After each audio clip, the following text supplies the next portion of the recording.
नमस्कार, मैं रीता मौर्य। मैं अपने रीता सुनांचल यूट्यूब चैनल में आप सभी लोगों का स्वागत करती हूँ। और मैं आज आप लोगों को एक जच्चा गीत सुनाने जा रही हूँ।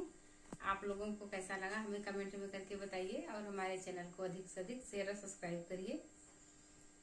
हमरे होई है होरी लवा तोहें बोलाई बुनानदा, हमरे होई हन होरी लवा तोहें बोलाई बुनानदा।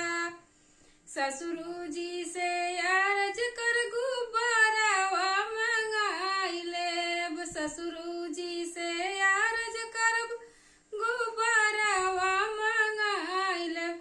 ओही गुब्बारावा के संग में उड़ाई बुनानदा, वही गुब्बारावा के संग में उड़ाई बुनानदा।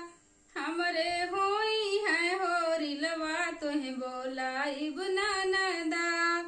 भसुरु जी से अर्ज करना गड़ावा बोलाई लेब, भसुरु जी से अर्ज करना गड़ावा बोलाई लेब।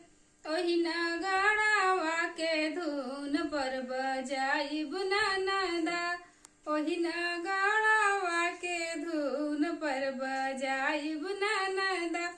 हमरे होई है होरी लवा तोहें बोलाई बुनानदा, हमरे होई है होरी लवा तोहें बोलाई बुनानदा।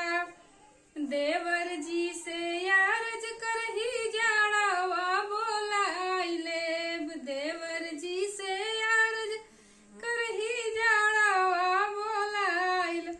ओही जाड़ावा के बीच में नचाई बुनानदा, ओही जाड़ावा के बीच में नचाई बुनानदा। हमरे होई है होरी लवा तोहें बोलाई बुनानदा। सैया जी से अर्ज करके भैया के बोलाई लेब, सैया जी से अर्ज करके भैया से बोलाई लेब। अपने भैया के साथ में बैठाई बुनानदा, अपना भैया के साथ में बैठाई बुनानदा। हमरे होई है होरी लवा तोहें बोलाई बुनानदा, हमरे हो